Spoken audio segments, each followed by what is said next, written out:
안녕하세요. 내정신 채널 가족 여러분 반갑습니다. 김찬준입니다. 아름다운 우리 강산 어땠나요? 참 한때는 열심히 부르고 또 그렇게 가슴을 내고 했는데 나이가 들었는지 그러지 못한 게 좀 안타까웠습니다. 저는 개인적으로요. 오늘 이스라엘 얘기를 들어보시면요. 이 아름다운 우리 강산이 정말 얼마나 아름다운가. 자연이 아름답다는 것은 고사하고라도 우리가 이렇게 사는 게 얼마나 아름답는가라는 것을 뼈저리게 알 수가 있습니다. 왜 그런가 하면은 보시다시피 오늘 얘기는 이스라엘이 건국되는 얘기고, 건국되자마자 하루 만에 건국되고 난데 하루 만에 외부로부터 침입을 당하기 시작합니다.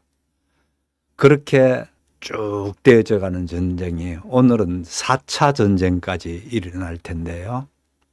4차 전쟁까지를 다 할 수 있는지를 모르겠어요. 하는 데까지 하고 또 그렇게 할 테니까요. 어쨌든 연이어서 전쟁이 일어납니다. 이 연이어서 일어나가는 전쟁에서 어떻게 그 자그마한 나라에서 견뎌냈을까, 당해냈을까, 이런 생각하면 해보십시오. 만만치 않습니다. 그걸로 끝나는 게 오늘날 또 아직 전쟁하고 있잖아요. 예, 이스라엘, 미국 해서 이란을 하고 있는 전쟁이죠. 오늘날 또 전쟁하고 있습니다. 그래서 참 길고 긴 역사, 거기에 비하면은 우리는 정말 아름다운 강산이죠. 그래서 제가 이 노래를 선곡했습니다. 자, 그러면은 이렇게 해볼게요. 이스라엘이라는 나라가 얼마나 클까? 첫 번째요. 우리나라 마타다. 1번. 2번. 우리나라 반틈 마타다. 그 다음에 3번. 우리나라의 3분의 1이다. 이렇게 한번 보십시오. 1번, 2번 여러분 한번 올려주실래요? 그러면은 여러분은 1번, 2번 이렇게 올렸었지만은요. 실제 이 AI는 여기서 다 댓글이 올라가는 줄 알고 굉장히 지금까지 못 들은 사람들께 들으라고 막 올려줍니다.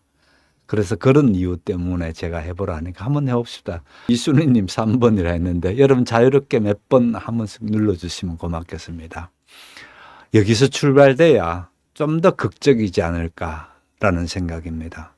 왜 그런가 하면은 이스라엘이 영토로 봐서도 그렇다 치만은 또 한 가지는 온 주변의 아랍국들, 그러니까 한쪽은 그럼 이스라엘이 있는 서쪽은 바다니까 쳐들어오는 게 뭐 없다 치더라도 위에서, 그 다음에 밑에서, 그 다음에 오른쪽 동쪽에서 세 군데서 이렇게 쳐들어옵니다. 전부 다 아랍.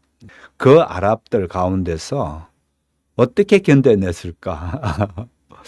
3번 강원도 마타다. 3번. 예, 대부분 알고 계시네요. 맞습니다.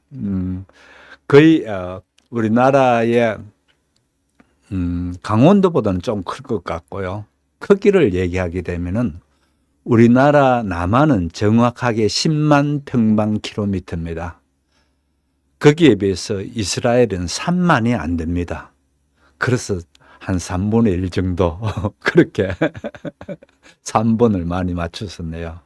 4분의 1 정도, 4분의 1은 좀 그렇고요. 예, 그렇습니다. 그러니까 우리나라는 10만이고 여기는 3만이라고 보면 됩니다. 3만 평방킬로미터 그렇게 됩니다. 그런데 3만 평방킬로미터지만 실제는 그게 사막 있고 무슨 호수 빼고 뭐 해버리면은 우리보다 훨씬 인구 밀도가 전체적으로 보면 인구 밀도가 높아질 수밖에 없습니다. 그런 작은 땅에서 주변에서 같이 싸움이 벌어지게 되면은요, 한 1억, 여기는 한 1000만쯤 됩니다. 자기보다 10배나 더 많은 1억 정도쯤 인구들하고 전쟁을 해야 됩니다. 많지 않죠? 그렇잖아요. 1대 10이라고 했을 때 얼마나 크나요? 그래서 일단 이 전쟁에서 누가 이겼느냐 졌느냐보다도 처음부터 그랬습니다. 1948년 5월 14일에 독립을 하거든요. 건국 선언을 합니다. 그 다음에 곧이어 그 다음 날부터 아랍군들이 이제 쳐들어오기 시작 전쟁이 벌어지는데요. 나라를 시작하자마자 전쟁이 일어났으니 어떻게 됐나요? 군대가 없었어요. 나라를 막 시작하는 그 다음 날 전쟁이 벌어졌으니. 그래서 여기에 나가서 싸운 사람들은 다 민병대들입니다. 군인으로 나가 싸운 게 아니고 내 땅을 지켜야 된다는 어떤 그런 일반인들이 나가서 싸웠는데 참 군인도 아닌 사람들이 어떻게 해서 이겼을까라는 겁니다. 한마디로 이렇게 보면 됩니다. 여기서 왜 히브리어와 아랍어를 동시에 쓰는가 하면은요. 원래 당연히 이스라엘은 히브리어를 쓰죠. 여기에서 아랍인들이 워낙 예를 들어서 자기 집에서 일하는 사람들 초기에는 이 사람들 땅을 사가지고요. 자기가 농사 짓는 게 아니고 많은 걸 농사 지을 수 없으니까 이 아랍인들께 농사를 지을 수 있도록 줬어요. 줬는데 문제가 생각보다 너무 많은 사람들이 그러니까 너무 많은 유대인들이 몰려오기 시작하는 거예요. 처음에는 그렇게 많이 올 줄은 몰랐죠. 그러다 보니까 막 영감이 히틀러의 그래서 유대인을 그렇게 600만을 학살을 해버리다 보니까 그거를 피해서 대거 이제 이쪽으로 이스라엘로 들어옵니다. 이러다 보니까 막 들어온 사람께 자기가 땅을 가지고 있었단 말이에요. 그럼 그 사람들께 농사를 지으라고 주고 이 아랍인들을 쫓아버릴 수밖에 없는 거죠. 그렇지 않나요? 그렇게 되다 보니까 어떻든 아랍어를 사용해야 되는 겁니다. 아랍어를 사용하기도 하고 그러는데 아무튼 이런 관계 속에서 아랍어를 쓰는 이유가 그것 때문에 그랬고요. 그 이후부터 아주 같은 동네에 살면서 어느 정도 하면요. 거리 하나 두고 이쪽 편하고 이쪽 편이 갈라집니다. 그렇게 갈라져서 사니까 아랍어를 구사하는 게 생활하는 데 편하겠죠. 예, 그래서 아랍어를 그렇게 쓰고 있고요. 아무튼 다시 돌아와서 이같이 왜 아랍어와 히브리어를 쓸까라는 질문을 하셨는데 좋은 질문이었어요. 예, 이런 것들도 여러분이 제가 미리 단톡방에 보내드린 거 보셨죠? 단톡방에 보시면 제가 오늘 밤에 할 거를 그 파워포인트를 거기에 드렸고 또 그림 하나를 또 보내드렸어요. 그래서 그 그림하고 2개를 오늘 밤에 할 텐데 다 못해도 관계없습니다. 하다가 또 그만두고 그럴 테니까요. 질문은 언제든지 하면 좋습니다. 국토의 60%를 네게브 사막이 척박하기 거지없네요. 예, 정말 척박하고요. 그래서 제가 아름다운 강산이라는 노래를 틀었잖아요. 그냥 노래로서 아름다운 게 실제 아름답습니다. 이런 쪽에 보게 되면은요. 예. 당연히 여기에서 제일 큰 거는 솔로몬 성전이 3000년 전에 했고요. 그렇게 했던 성전이 허물어지죠. 또 새로 짓고 이렇게 되면서 예를 들어서 로마가 마지막으로 와서 예루살렘 성전을 파괴한단 말이에요. 그때 파괴했을 때에 그야말로 돌 위에 돌도 남겨놓지 않겠다라는 어떤 예수님의 예언처럼 그렇게 다 파괴되면서 단지 그때 성벽에 서쪽 성벽이 이렇게 남았습니다. 그 서쪽 성벽에 남아있는 거기에서 유대인들이 가서 막 울부짖으면서 통곡을 하죠. 그래서 거기가 통곡의 벽이고요. 그 통곡의 벽이 아직 남아있습니다. 그렇게 되어 있는 흔적만 남았죠. 서쪽 벽만 이렇게 남았는 통곡의 벽이 있고요. 그런데 구약 성경의 전체 내용들이 이 예루살렘 여기에 다 모여져 있습니다. 그러다 보니까 이 세계 종교가 이 예루살렘에 출발되고요. 그 다음에 서로 이 예루살렘을 잡겠다고 차지하겠다고 해서 피 흘린 경우가 너무 많습니다. 그래서 참 아이러니죠. 역사의 아이러니입니다. 이런 것조차도요. 예, 맞습니다.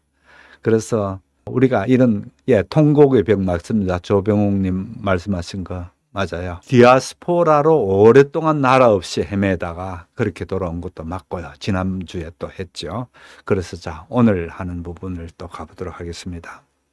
아무튼 이렇게 되는데 오늘 제목은 이스라엘 건국. 아, 잘 됐다. 이제 이스라엘 건국했나 보다 해서 유대인의 꿈이 이제 거기에 이루어졌다고 볼 수도 있겠죠. 워낙 그 간절한 꿈이었으니까 그같이 유대인의 꿈이 이루어졌는가 하면은 또 동시에 아랍인들의 비극이 시작되는 겁니다. 그 아랍인들의 비극일 뿐더러 오늘날에 우리 역사가 갖고 있는 특히 중동에 끊임없이 싸움, 전쟁 일어나게 되는 일이 여기에서부터 비롯되죠. 그래서 참 아랍인의 비극 이렇게 제가 이제 제목을 잡았는데요. 아무튼 이런 생각을 가지고 한번 따라와 보시면은 의미 있게 보실 텐데요. 일단은 제가 이렇게 나누어서 편의상 나누어서 얘기하도록 해볼게요. 오늘 할 내용을 전체적으로 해서 주요 목차 해가지고 1기, 2기, 3기, 4기, 5기 이런 식으로 나눠 놨는데 이게 뭐 역사책에 나오는 거 아니고요. 좀 편리하게 한 뭉치를 얘기하는 게 좋겠다 싶어서 이렇게 1기, 2기, 3기 이렇게 놨습니다. 그래서 첫 번째 1기를 보시게 되면 지난주에 했던 얘기가 또 연결되고 있습니다. 시오니즘이 어떻게 탄생됐는가를 지난주에 했습니다. 그러니까 우리가 들어가자는 겁니다. 저기로 들어가자는 거죠. 그게 한마디로 젖과 꿀이 흐르는 땅, 하나님이 약속해 주신 그 땅으로 들어가자라는 게 시오니즘이고요. 그런데 오해하시면 안 됩니다. 여기에서 자꾸만 혼돈하기 쉬운데요. 모두 다가 유대인인 것은 아닙니다. 사실은 대부분 한 75% 정도가 유대인이긴 한데 그렇지 않는 사람들도 많고요. 또 유대인을 봤을 때에 우리처럼 보면 대부분 비슷하게 생겼잖아요. 비슷하게 생긴 게 아니고 비슷하게 생겼지만 여러 색깔들이 있습니다. 피부색이요. 예를 들어서 흑인 유대인도 있고요. 그러면 왜 이렇게 되는가 하면 유대인은 엄마 아빠가 다른 민족이 결혼했단 말이에요. 그러면 엄마가 유대인이면 그 낳은 아이도 자동으로 유대인이 되게 되어 있습니다. 반대는 안 됩니다. 거꾸로 예를 들어서 아버지가 유대인이고 엄마는 다른 민족이라 그럴 경우는 유대인이 될 수가 없습니다. 그래서 엄마 중심으로 그렇게 해놨거든요. 아무튼 엄마 중심으로 됐든 뭐 누구 중심으로 됐든 이런 식으로 섞일 수밖에 없었죠. 왜 섞일 수밖에 없나요? 디아스포라로 흩어져 살았거든요. 첫 번째 유럽에 흩어져 살다가 유럽에서 너무너무 힘든 일을 많이 겪으니까 또 그 다음에는 저쪽 소련이나 이 동유럽 쪽으로 독일이든지 이런 쪽으로 넘어갑니다. 동유럽 쪽으로 또 가게 되고 이렇게 하면서 나중에 결국은 다 여기로 이제 들어오기 시작하죠. 들어오기 시작하다 보니까 자기 조상들 가운데에 피가 어떻게 됐는지 섞일 수가 있잖아요. 당연히. 그렇게 섞인 피들이 그렇게 같이 됩니다. 아무튼 그렇게 해서 유대인이 돌아왔다 하면 100% 유대인인가 보다 그렇게 생각하시면 안 되고요. 거의 한 75% 정도라고 그렇게 보면 된다고 합니다. 그건 순수 유대인. 그러니까 엄마 아빠가 유대인인 경우가 한 75% 되고요. 그 다음에는 이제 엄마 중심의 유대인이고 또 그 다음에 그 사람들로 인해서 나중에 유대인으로 개종한 사람들이 있습니다. 개종한 사람들도 들어오고 이제 이렇게 되는데요.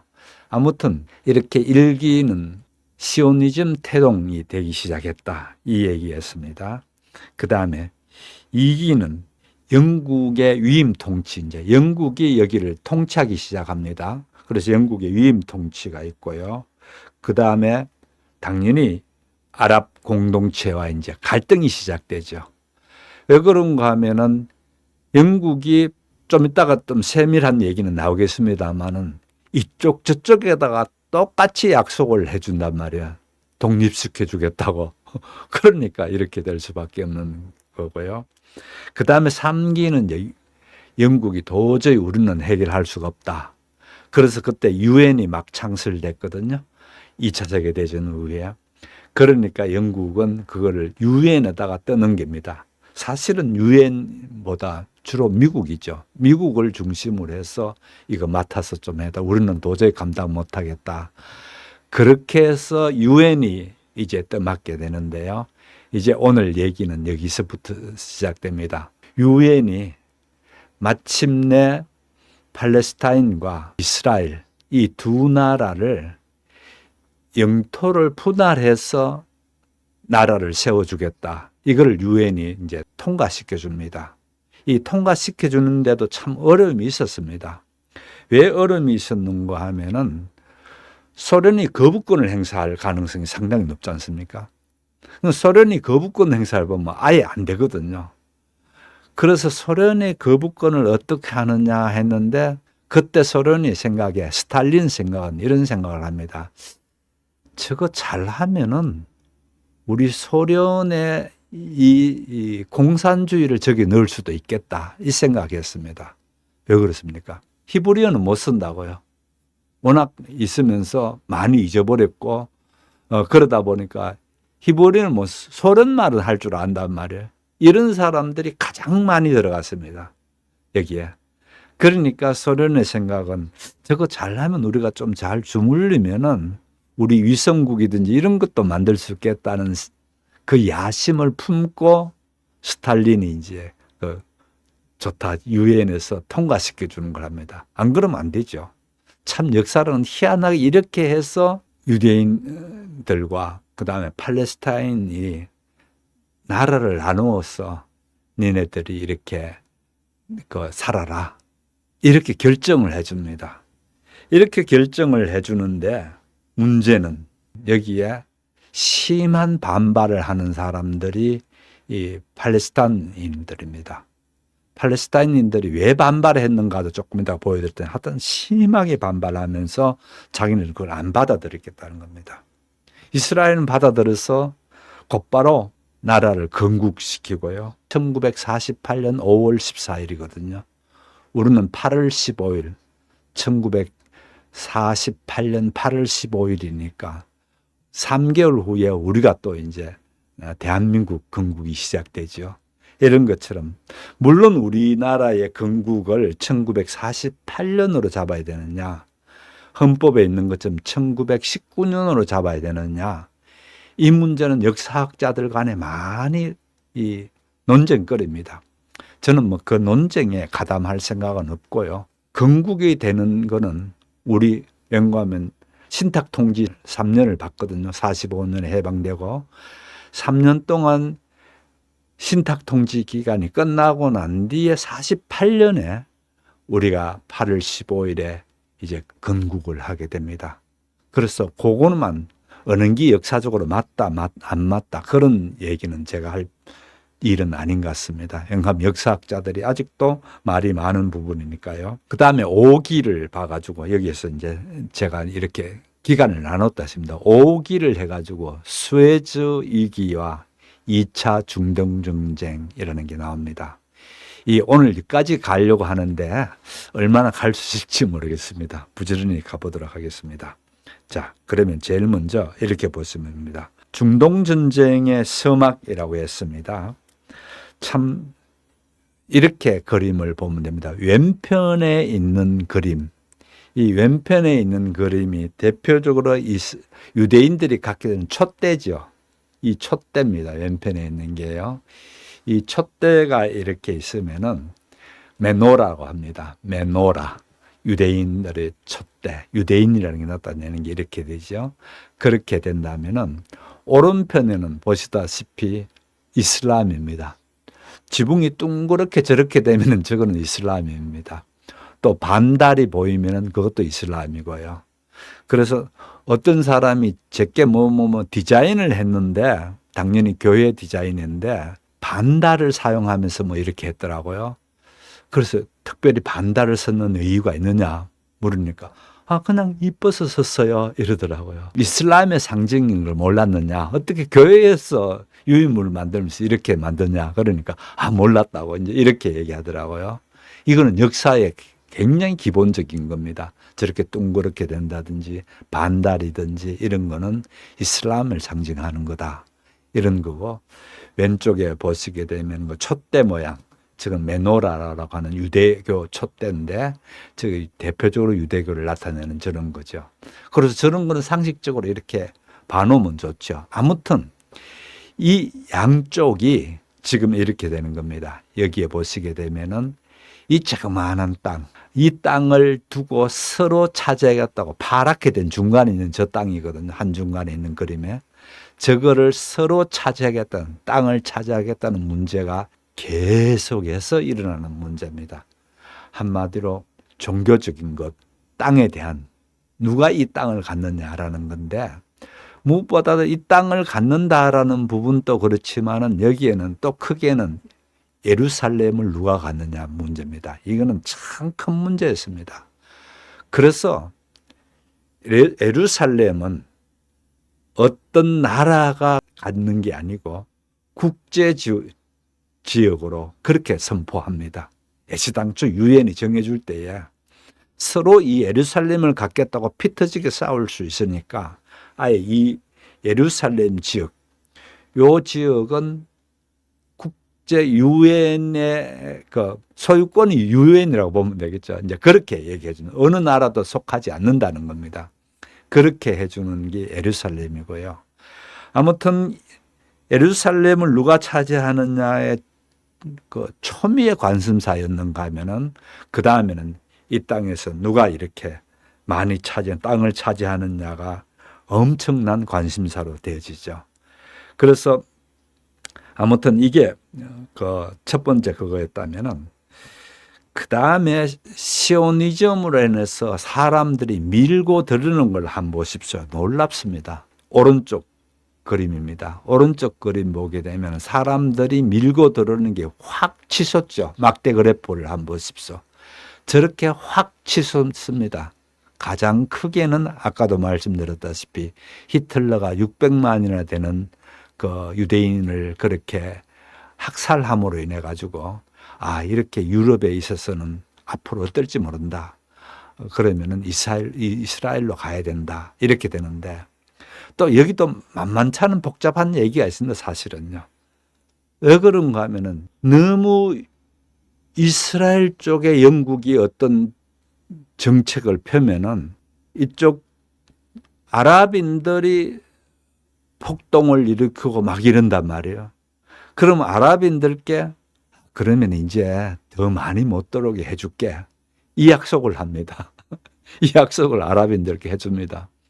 그러고 난 뒤에 마구 유럽에서 배 타고 계속 들어오니까 영국이 나서가지고 이제 못 들어간다.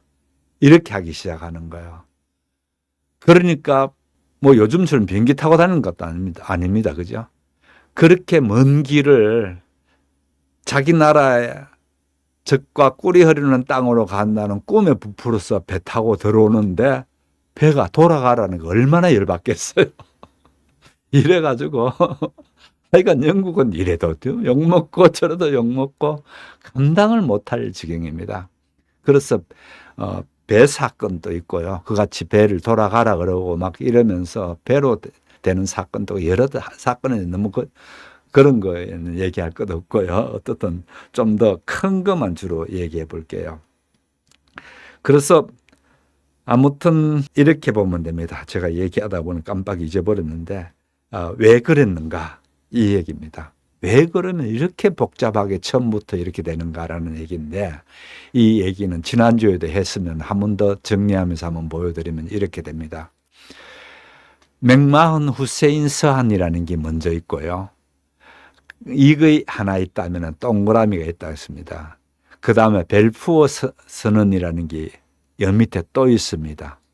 또 그 다음에 오른편에 사이커스 피코 협정이라는 게 있습니다. 자, 이게 지난번에 제가 왜 이런 것들이 생기는 걸 대충 말씀드렸는데 사이커스 피코 협정에 대해서는 그렇게 길게 말씀드리지를 못했습니다. 이렇게 보면 됩니다. 프랑스와 영국이 아예 저것도 안 끝났습니다. 1차 세계대전도 안 끝났어요. 안 끝났는데 이미 어떻게 되는가 하면은 아랍인들께는 전쟁 끝나면 니네들 독립시켜줄게 이 얘기하고, 또 유대인께는 독립시켜줄게 이렇게 했단 말이에요. 벌써 2개 했죠. 그러나 놓고 프랑스하고 영국이 2사람, 외무부 장관들입니다. 2사람이 남몰래 모여가지고 이 아랍 땅을 어떻게 가질 건가 차를 대놓고 걷기 시작합니다. 그래서 요만큼은 네가 가져, 요만큼은 내가 가져. 아니야, 거기는 석유가 난다 했으니까 또 이렇게 가르고 막 이렇게 하면서 가르는 얘기가 나오는데요. 그 가른 사람들이 영국의 외교관인 사이커스라는 사람이 있고, 그 다음에 프랑스의 사람이 피코라는 사람이 있었습니다. 그래서 사이커스 피코 협정이라고 하는데, 이게 앞에 것도 나빴지만은 아주 나쁜 중동의 오늘날까지 끊임없이 싸움을 벌어지도록 만들어버린 게 이겁니다. 전에도 말씀드렸다시피 여기에 살고 있는 사람, 어떤 사람이 살고 어떤 언어를 말하는 사람이 사는지, 어떤 민족이라든지, 또 안 그러면은 이들 간의 역사 속에 얼마나 불편한 게 있었는지 그런 거 하나도 관심 없었습니다. 그냥 자대해놓고 이제 이렇게 저렇게 꺼가는 거예요. 그러니까 비극이 어마어마한, 같은 아랍 민족들끼리 끊임없이 싸움질밖에 할 수 없는 이유가 여기에 또 나타나는 거죠. 예를 들어서 같은 아랍인들인데 똑같지 않나요? 네. 이 시아파냐 수니파냐에 따라서 엄청 달라집니다. 예.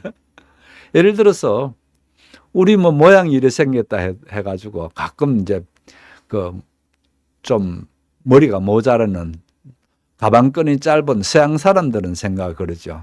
한국인이나 일본인이나 중국이나 다 똑같이 생겼는데 니네들 사이좋게 지내면 안 되나? 그러면 엄청 열받아 버리죠. 그죠? 그렇잖아요. 한국이나 일본인이나 다 똑같이 생겼는데 다 형제로 살면 안 되나? 이러면 열받지. 바로 역사를 다 빼버린 경우입니다. 여기가 그랬습니다. 종교 다른 거는 그것도 아무것도 아닙니다. 철천지 원수끼리 같은 나라에 살아야 되고요. 자기 혈육인 사람이 줄이 쫙 지나가면 다른 나라에 가버립니다. 이러니까 얼마나 열받겠어요. 이 일이 사이코스피커라는 그 협정입니다. 그래서 이 일들을 보게 되면 중동의 문제는 한마디로 어떻게 되나요? 이 제국주의, 서양의 제국주의들이 잘못했는 게 오늘날까지 쭉 이렇게 오는 겁니다, 사실은요. 그래서 참 안타깝죠. 예. 그때 하던 사람들이 좀 잘했으면은 이렇게까지 안 했을 텐데 라는 생각입니다. 그래서 여러분 어떻게 생각이 드나요? 저는 여기에서 우리 한 가지가 있다고 보는 겁니다. 무슨 얘기인가 하면요. 좀 앞으로 세계를 이끌어 가겠다든지 이끌어 갈 가능성이 있는 사람들, 그 나라, 민족들, 이렇게 봤을 때요. 나쁜 짓 안 한 데가 없습니다. 전부 다 그렇습니다. 역사 속에 나쁜 짓 안 한 데가 없다고요. 그래서 저는 우리나라만큼 좋은 게 없다는 거예요. 남을 나쁘게 해본 적이 없어요. 우리가 당했으면 당했지. 그래서 우리나라가 앞으로의 세계에서 큰 역할을 할 거다. 이게 제가 가진 꿈입니다. 여러분, 그런 꿈 헛꿈이 아닙니다.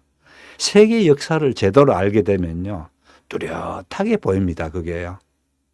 그래서 우리 민족의 이 정신과 우리 민족의 지금까지 이 역사의 굴레 속에서 어마어마하게 당하면서도 지금까지 견뎌온 이런 정신을 전 세계가 나눠 간다 해봅시죠. 얼마나 평화롭게 되겠습니까? 그죠?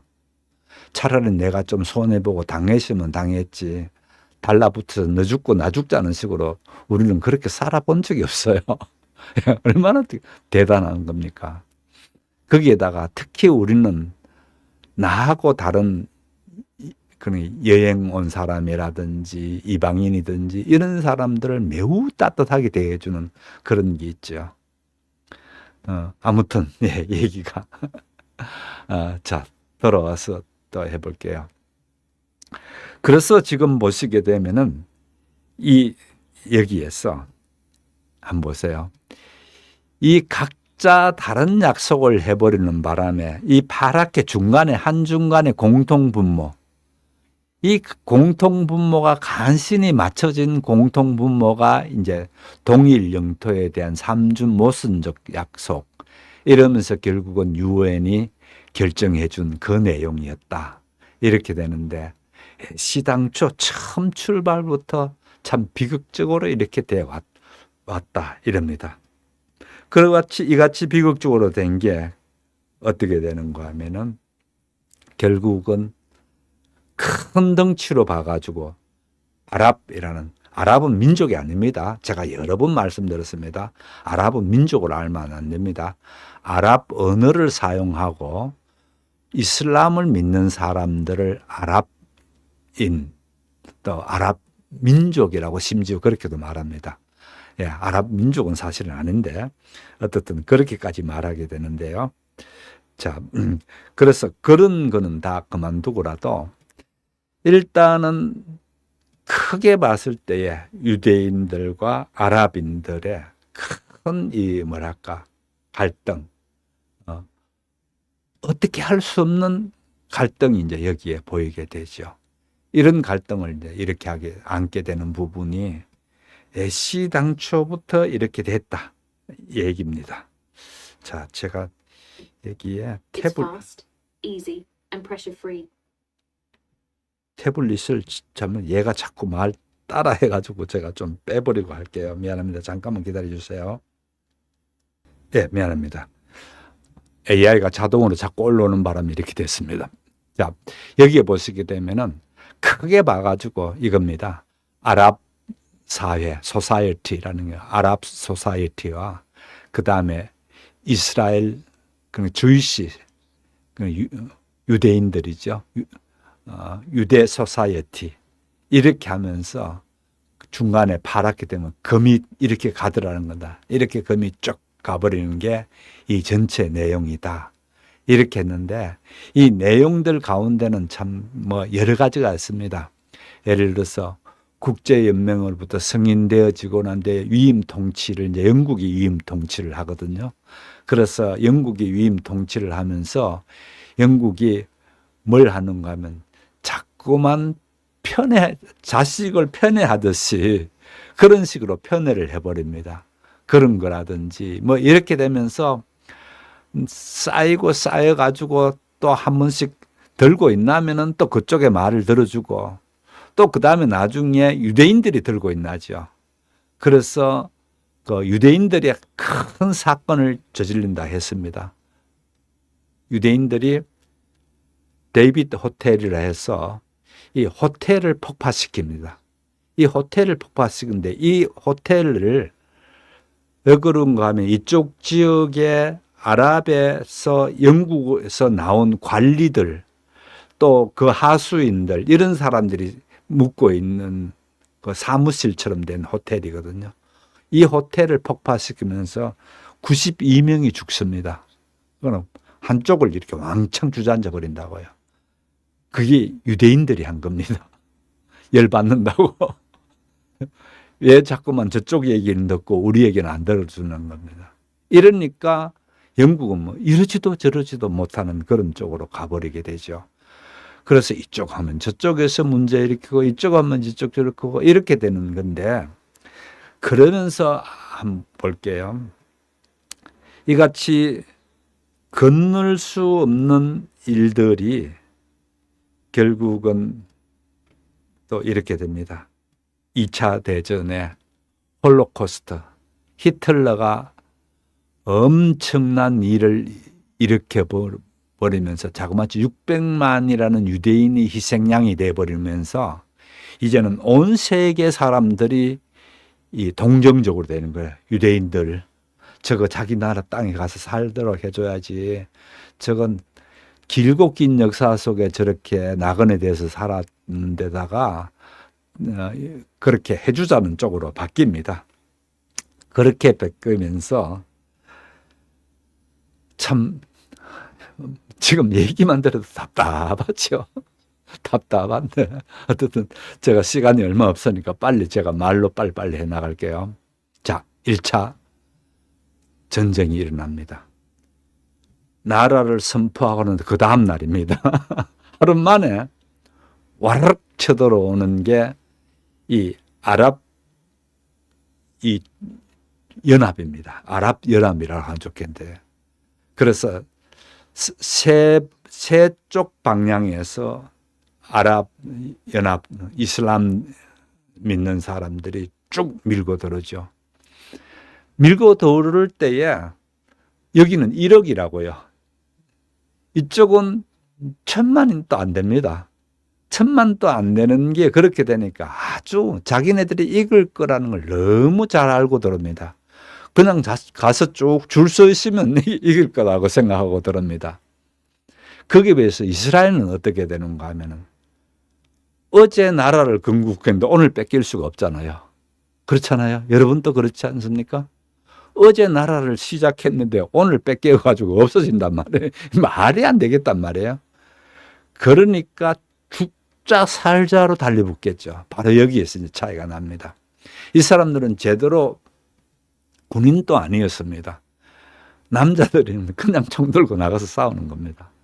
그런데 문제는 두 사람이 총을 하나 써야 됩니다. 또는 두세 사람이 총이 없으니까. 참 안타깝죠. 그렇게 무기도 없으면서 싸우는데 제일 시급한 게 무기가 있어야 되겠단 말이에요. 그렇게 무기를 구하려고 하는데 쉽게 무기가 구해지지 않는단 말이에요. 그래서 히틀러께 부탁을 합니다. 저쪽에 히틀러 독일에 부탁합니다. 그러니까 독일이 자기네들이 그거 소총 주고 이렇게 하기는, 안 그래도 지금 박살났는데 2차 대전 졌는데 이거 안 되겠다. 이런 생각에서 꼼수를 부립니다. 체코께 너 저 총 좀 줘라. 그렇게 해서 체코가 자기 나라에 있는 총을 여기다 이제 보내줍니다. 아, 영국은 왜 안 보내냐? 영국은 보내줬다가 또 저쪽 아랍 것들이 또 영국하고 붙어 싸우자고 덤빌 것 같으니까 영국은 겁이 나서 못 주는 거죠. 당연히 영국은 겁이 나서 못 주고, 그런데 그나마 체코가 그렇게 소총을 이제 보내줍니다. 그렇게 해서 그야말로 정신력 얘기했습니다. 정신 상태가 중요하네요. 예, 정신 상태가 그렇습니다. 첫 번째 정신 상태가 그렇고, 정신 상태 말씀을 하셨으니까 아랍 쪽의 사람들은 이런 생각합니다. 이 당시에 아랍은 나라라는 것은 제대로 생각이 머릿속에 없었고 자기가 되는 왕입니다. 작은 왕들이 주로 쭉 있었습니다. 그렇게 왕들이 있었는데 자기 나라 왕들에 대한 것들만 좀 머릿속에 생각이, 자기 나라라는 개념이 없었습니다. 이러다 보니까 전쟁을 하다 보니까 이번 전쟁에서 자기네들이 이겨버릴 것 같단 말이에요. 근데 자기가 살고 있는 자기 나라의 왕은 이 전쟁에 이기는 걸 싫어한다는 걸 압니다. 그러니까 막상 쳐들어가는데 안 가고 뒤로 물러서 버립니다. 그러니까 전쟁이 안 되죠. 전선을 딱 보면 전진을 딱딱딱 해 들어가야 전쟁이 되는데 전진하면 얘들은 뒤로 물러나가 버린단 말이에요. 이러는 게 첫 번째 문제고요. 또 여러 나라들이 이렇게 연합군으로 하다 보니까 전쟁을 총지휘하는 사람이 없었습니다. 어디에서 어떻게 들어오라는 이게 없었어요. 각자 자기네들 편한 대로 갑니다. 예를 들어서 이집트가 이 남쪽에서 쭉 해안선을 따라서 쭉 올라오거든요. 올라오다 보니까 길은 좋은데 이쪽으로 마구 갈 게 아니고 오른편으로 사막 쪽으로 들어가서 이렇게 올라가야 되겠다. 이 생각 같습니다. 그러니까 사막 쪽으로 거의 반이 갈라져 가지고 이제 지휘자가 있으면 똑바로 올라가라든지 이런 게 될 텐데 현장에 가던 사람들이 정하는 겁니다. 우리 이쪽으로 하자. 그렇게 해서 반이 갈라져 버립니다. 반이 갈라져 가지고 해안 쪽으로 가는 사람들이 그냥 올라가고 이 사람들은 쳐져서 이쪽으로 그냥 천천히 그렇게 나중에 도착하게 되죠. 전쟁은 어떻게 되나요? 삼방이죠. 사방이 아니고 삼방에서 동시에 밀고 짝짝짝 조아 들어와야 되는데 이쪽에는 자기 나라 왕이 싫어한다고 해서 도망가 버린다든지 또 실제 도망가 버리는 사람도 많았습니다. 자기가 꼭 이 전쟁을 해야 될 걸 못 느낀단 말이에요. 예를 들어 시리아에서 간 사람들이든지 이런 사람들은 시리아, 요르단 이런 데서 간 사람들은 이 전쟁을 내가 여기 가서 목숨 잃어야 될 거 없겠단 말이에요. 그러면은 전쟁 징집돼서 오기는 하는데 막상 총을 들고 앞으로 가라 할 때는 안 가버립니다. 이런 사람들로 되어지니까 전쟁을 이길 수가 없게 되죠. 그래서 이스라엘이 이겨버립니다. 그래서 1차에서 이스라엘은 이겨버리고 그때부터 이스라엘은 나름대로 또 이런 게 있었습니다. 여기에서 전쟁 경험이라는 걸 얘기할게요. 사실은 전쟁 경험이 가장 많은 경우는 누군가 하면 이쪽 남쪽에서 올라오는 이집트인들이 영국군에서 많이 동원돼 가지고 그걸 했습니다. 전쟁을 한 사람들입니다. 그런데 이 사람들이 영국군의 전쟁을 한 게 아니고 전쟁에 그 뒤에서 이렇게 뒤치다 까려하는 것만 한 사람들입니다. 예를 들어서 뭐 가져오려면 갖다 주고 뭘 이게 자기가 총 쏘본 사람들이 아닙니다. 거기에 비해서 이스라엘에 있는 그나마 머리를 쓰는 사람들은 영국이든지 이런 나라에서 상당히 높은 순회 쪽에 있었습니다. 그러니까 장교 쪽에 있었다는 거죠. 그러다 보니까 전쟁을 어떻게 해야 된다는 걸 아는 사람들입니다. 그 아는 사람의 지휘를 받는 것과 뒤에서 땅 파고 있다가 뭐 갖다 달라면 갖다 주고 이러던 사람이 이제는 지가 앞에 총 들고 나가야 된단 말이에요. 제대로 되겠어요? 안 되죠. 왜 그런가 하면은 실제 총을 쏘보면요. 총을 쏘게 되면은 실제 그 총에서 화약이 뒤로 빵 나오면서 뒤로 소리가 오는데 어마어마하게 크게 들립니다. 그래서 군대에 있을 때 보면요. 훈련소 있을 때 제일 먼저 이 총소리에 익숙하게 하기 위해 가지고 뭘 하는가 하면은 그 폐쇄된 장소에 병사들을 넣어놓고 그 전쟁하는 포탄 터지고 막 총 쏘고 이런 소리를 듣도록 합니다. 그렇게 하더라도 실제 사격이 있는 날 있잖아요. 사격이 있는 날에 가게 되면은 바지에 오줌 사는 애들이 반드시 나옵니다. 예. 너무 소리가 크단 말이에요. 너무 소리가 큰 게 이유가 또 있습니다. 왜 그런가 하면 사격장은요. 평평한 데서 사격장은 안 둡니다. 이 양쪽 산이 막혀진 쪽에 사격장을 둬야 되거든요. 그러니까 총알을 잘못 쏘을 때에 이 그냥 여기에 막 박혀져야지 평평한 데 같으면 계속 나가버리잖아요. 그래서 사격장이 그 골짜기 속에 있다 보니까 더 크게 들리는 거예요. 그럴 땐 총소리가 매우 커요, 사실은요. 그렇게 크다 보니까 어떻든 뒤에서 멀리서 뭘 땅 파고 있다가 뭐 또 갖다 달라면 갖다 주던 녀석들이 지금 자기가 먼저 총 쏘보려니까 안 되는 거예요. 그래서 또 지는 이유가 있습니다. 어쨌든 이렇게 해서 져버리고요. 그 다음에 2차 전쟁을 얘기할게요. 1차 전쟁은 이렇게 적고 난데요. 또 이어가지고 2차 전쟁이 일어납니다. 2차 전쟁은 상당한 의미가 있습니다. 왜 상당한 의미가 있는가 하면은 이쪽에 이집트에서 나세르라는 대통령이 나옵니다. 이 나세르라는 대통령이 실제 일으킨 전쟁입니다. 왠가 하면은 그전까지는 왕정이었거든요. 왕이 이집트를 쭉 해왔는데 너무 무능력하고 부패하고, 그러니까 이때에 젊은 장교들 중심으로 일어납니다. 이렇게 해서 안 되겠다. 그래서 이 젊은 장교들이 나서서 왕정을 뒤집어 버립니다. 그렇게 뒤집어 버리고 바로 나세르가 대통령이 되는 게 아니고 어떤 한 녀석을 대통령을 세워놓습니다. 잘 못해요. 잘 못했는데 주변 사람들이 나세르 보고 니 해라 이렇게 해서 나세르가 이제 그 대통령을 하게 되는데 정말 잘했습니다. 그래서 이 나세르에 대한 얘기, 왜 그런가 하면은 이쪽까지 왕정에서 이제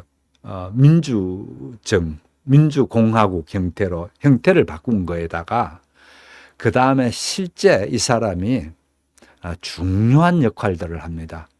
그 중에 하나가 이겁니다. 아스완댐이라는 게 있는데요.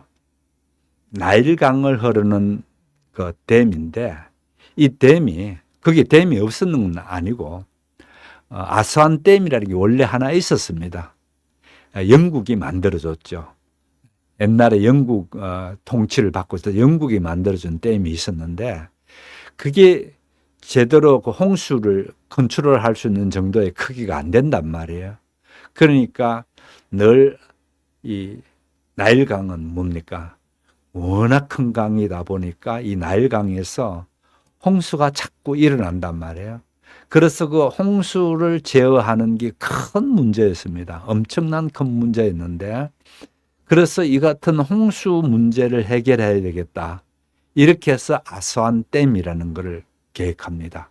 계획해가지고 하려고 그러는데 안 되는 거예요. 자기날 돈 없어서 서방 돈을 끌고 하려고 했는데 서방 돈을 제대로 이제 안 들어오는 거예요. 그러면 그 다음에 또 하는 게 이렇게 합니다. 소련의 돈을 끌고 들어옵니다. 소련은 뭔가 거기에 이제 이렇게 검은 손을 뻗치고 싶단 말이에요. 그러니까 소련의 도움을 받아가지고 그렇게 아스완댐을 완성시키는데요. 이게 엄청난 의미가 있습니다. 왜냐하면 이 아스완댐을 완성함으로 인해 가지고 결국은 이집트가 농업국가라든지 근대 국가에서 현대 국가로 들어올 수 있는 그게 가능해집니다. 왜냐하면 전기, 수력 발전으로 전기가 어마어마하게 많이 생산될 수 있는 전기 생산이 가능했고, 무엇보다 중요한 거는 물을 잘 관리함으로 인해 가지고 홍수로 인해서 피해라든지 이런 걸 막아낼 수 있었단 말이에요. 그래서 홍수 문제를 해결할 수 있었고요. 그 다음에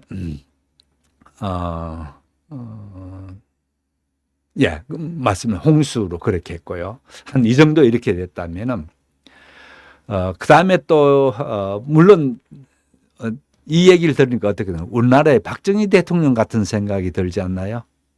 예. 예를 들어서 박정희 대통령 같은 경우도 이 충주댐을 만들거든요. 충주댐이든지 소양강댐이 댐을 만들어내는 게 왜 그런가 하면은 전력을 생산시켜야 된단 말이에요.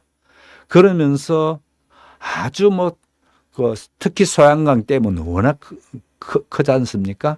그런 댐을 만드는 거 보면 박정희 대통령 했던 거하고 비슷한 느낌이 듭니다. 어쨌든 이렇게 되는데 이집트에서 어마어마하게 존경받는 그런 대통령이 됩니다. 왜 그런가 하면은 서양 세력에 대해서 더 이상 제국주의에 대해서 제국주의를 끊어내는 겁니다.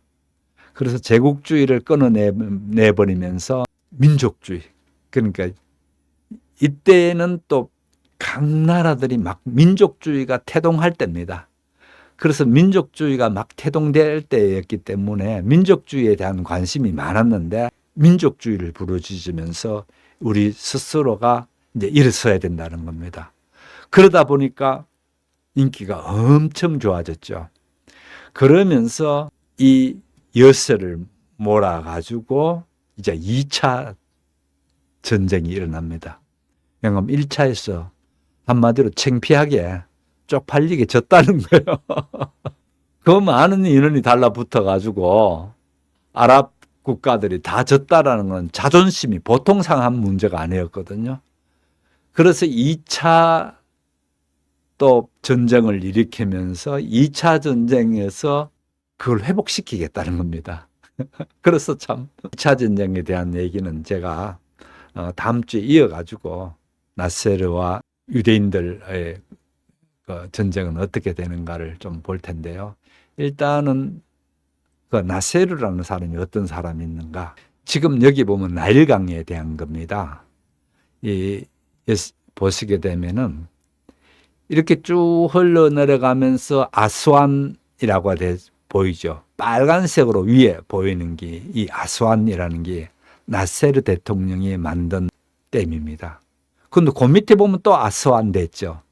이거는 영국이 1902년인가 그때 만들어준 댐입니다. 자그마한 댐입니다. 그래서 이 두 개 댐이 위에 있고 밑에 있습니다. 그래서 아스완 하이댐이라고 되어 있죠. 여기 보면 빨간 글자로요.